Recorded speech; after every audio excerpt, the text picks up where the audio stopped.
Salut à tous, j'espère que vous allez bien. Je suis content de vous retrouver dans une nouvelle vidéo pour vous parler de mon nouvel objectif.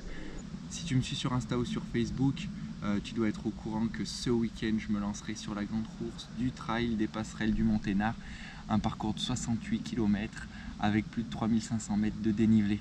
J'ai donc décidé de te faire une petite vidéo pour te parler de la course, du parcours et bien sûr de mes équipements. C'est parti! C'est parti pour la présentation de la course. Cette course, le trail des passerelles du Monténard, se déroule à environ 1h45 de Lyon, juste en dessous de Grenoble. Les parcours sont tracés autour du lac de Monténard avignonnais, qui est connu pour ses célèbres passerelles himalayennes. Pour ma part, j'ai eu la chance de les découvrir il y a 2-3 ans lors de vacances et j'ai trouvé le cadre magnifique. Comme je te le dis, le cadre est vraiment magnifique, idyllique, alors qu'entre Soconi, qui est partenaire de l'événement du Trail des passerelles du Monténard, m'a proposé de participer et de les représenter, je n'ai pas pu refuser. Et c'est avec un grand plaisir que je serai au départ ce dimanche de la grande course de ce Trail des passerelles. Comme je te l'ai dit plus tôt, je vais prendre le départ dimanche 9 juillet à 5h30 au départ de Lamure pour 68 km avec plus de 3500 mètres de dénivelé. Le départ se situe à Lamure et l'arrivée s'annonce magnifique. Il se fera au bord du lac après avoir franchi les deux passerelles himalayennes. Voilà. D'autres points du parcours s'annoncent aussi magnifiques: les plans du Cénépi, la pierre plantée, la mine, le musée souterrain de la mine et la pierre percée. Voilà, c'est des lieux que je ne connais pas et je suis curieux d'aller découvrir ce territoire et ses sentiers. De ce que j'ai pu voir, le parcours 2023 ressemble quasiment ou totalement à l'épreuve de 2022. Au total, j'ai référencé environ 6 grosses difficultés et la première difficulté va arriver dès le premier kilomètre, ce qui va nous réveiller à 5h30 du matin, mais on sait pourquoi on y va et j'ai déjà hâte de prendre le départ et d'épingler le dossard. De ce que j'ai référencé, une première difficulté au premier kilomètre, une autre au 14e, une autre au 22e, et après on arrive au 30e, où là il va falloir que j'arrive le plus frais possible, parce qu'à partir du 30e, là il y a une côte qui dure jusqu'au 45e kilomètre, et où on prend 1300 mètres de D+. Donc voilà, il va falloir que je reste un peu frais pour ne pas trop souffrir à partir du 30e kilomètre. Mais bon, je sais ce qui m'attend et j'ai hâte d'y être. Et ensuite, il restera quelques petites bosses 55e et 60e kilomètre pour finir tranquillement ce trail des passerelles. La fin du parcours s'annonce juste magnifique, je le connais, avec les deux passerelles himalayennes. Malgré tout, entre les deux passerelles, il y a des petits casse-pattes qui risquent d'être compliqués après plus de 60 km de course. Voilà, j'ai plusieurs interrogations avant cette course, notamment la météo. J'ai pas encore trop regardé, mais il s'annonce de faire chaud. Voilà, moi s'il fait chaud, je sais que j'ai tendance à surchauffer assez rapidement. Donc il va falloir que je m'hydrate au maximum et que j'essaye de faire redescendre la température en m'arrosant ou en trouvant une solution, parce que sinon je vais vite surchauffer et ça risque d'être long et compliqué. La deuxième clé pour la réussite de cette course, ça va être l'alimentation et l'hydratation. Voilà, on est sur une course qui va demander 8-9 heures, 10 heures d'effort. Donc si j'arrive pas à m'alimenter correctement et m'hydrater correctement, je risque de le payer. Et c'est pas le but, et j'espère que cette course va se passer pour le mieux. J'ai décidé de changer un peu mon alimentation et mon hydratation avec de nouveaux produits et des nouveaux protocoles, on va dire. Donc je vais voir ce que ça donne et je te dirai dimanche soir si ces changements étaient bénéfiques ou non. J'ai décidé de faire une nouvelle petite rubrique où je vais te présenter ma tenue qui va m'accompagner lors du trail des passerelles. Voilà, on va partir de la tête pour aller jusqu'aux pieds et te présenter tout ça assez rapidement. Voilà. Donc je l'ai oublié à la maison, mais du coup on va partir de nuit. Je serai muni de ma Stutz, la Kiska 2, que j'emporte avec moi sur tous les périples de nuit. Voilà, je sais pas si tu connais pas, je t'invite à aller voir leur site. C'est une marque française qui produit ces frontales et c'est juste ultra cool ce qu'ils font. Ensuite, hop, tu as dû le voir passer dans mes posts cette semaine. Je serai muni du nouveau t-shirt ambassadeur de la team Simalp. Il est juste magnifique. Donc le maillot sera sur mes épaules. Il est ultra joli, ultra cool. Et surtout il est ultra léger, donc pour la chaleur ça va être cool. Et c'est une matière technique, voilà, c'est la même matière que le French Montagnard pour ceux qui l'ont ou qui l'ont testé. Voilà, une belle nouveauté que je serais fier de porter ce week-end. Continue ma tenue, au niveau du short j'aurai le Guéret de Simalp, un short ultra léger, voilà, un plus pour courir sous ces chaleurs, et ultra confortable. Concernant la montre, je change pas, toujours avec Coros, la Coros Apex 2 Pro, voilà, une tuerie avec une batterie de fou. En plus avec la mise à jour, ils ont fait qu'améliorer l'application, les fonctionnalités de la montre, avec toujours plus de données, donc voilà. J'ai changé pour Coros en fin d'année dernière et à mon avis elle n'est pas près de me quitter dans toutes mes aventures.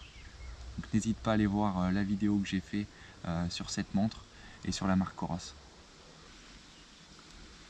La ceinture d'hydratation qui va me suivre durant ce périple, ça sera la Samy.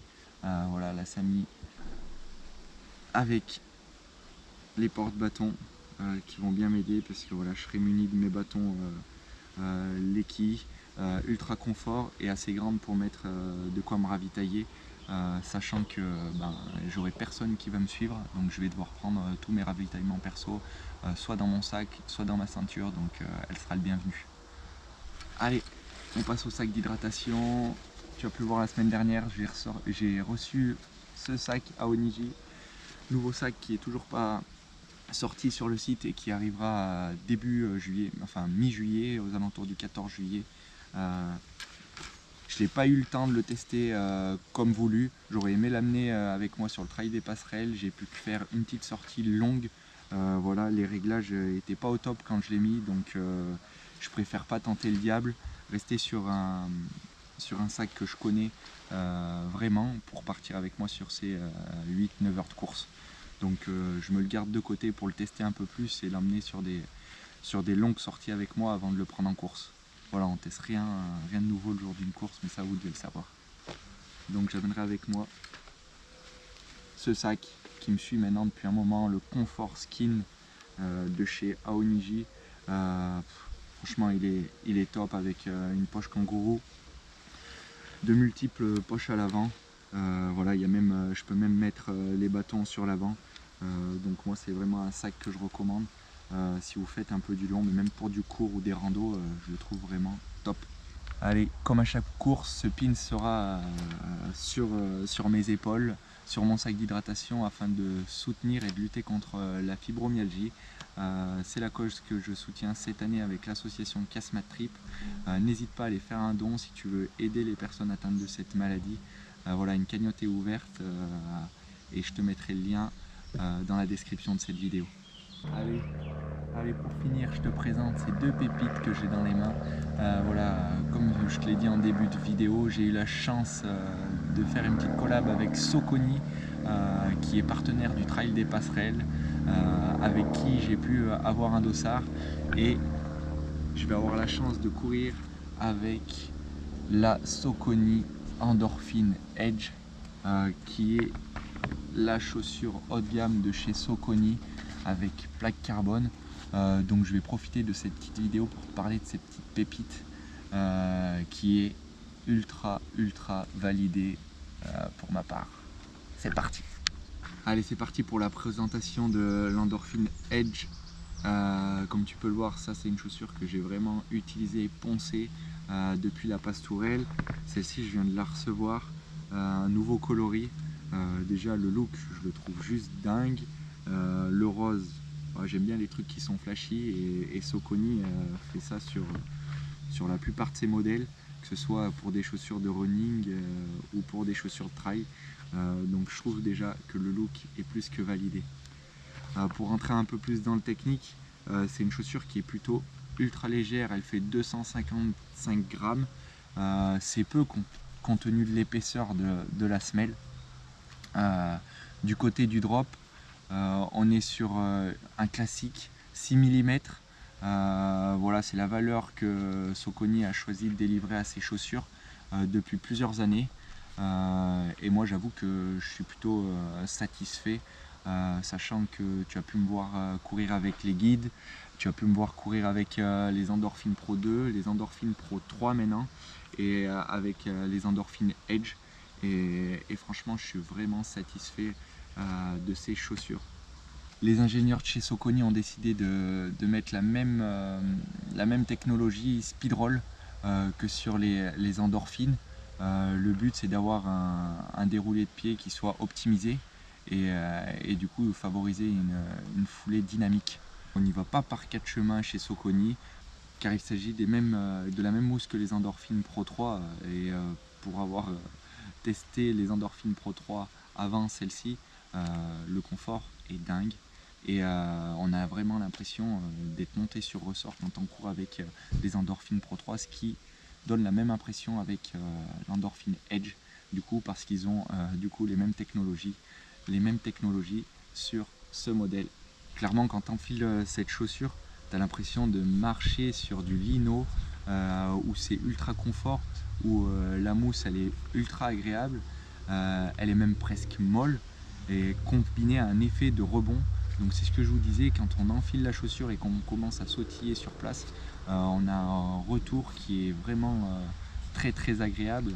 Bon, après ça se perd durant la course quand on commence à être fatigué, mais quand tu es frais et que tu cours avec des chaussures comme ça, c'est que du bonheur. Donc contrairement à ce qu'on pourrait dire, la semelle elle n'est pas là juste pour le confort, mais il y a aussi un effet de retour et de dynamisme qui est rendu par cette chaussure grâce à cette semelle. Ces chaussures sont aussi munies d'une plaque carbone qui est signée Carbitex. Voilà, c'est un spécialiste de la plaque carbone. Cependant, Saucony nous a contacté ici pour moi la meilleure chaussure de trail pour des trails plutôt roulants, avec le dynamisme de cette chaussure. Voilà, tu peux vite atteindre des allures qui sont ultra agréables et ultra rapides pour du trail. Pour finir, si je devais choisir et décrire cette paire de chaussures en 3 mots, je dirais confortable, légère et dynamique. Pour moi, c'est vraiment la façon dont je pourrais le plus rapidement caractériser cette paire de chaussures.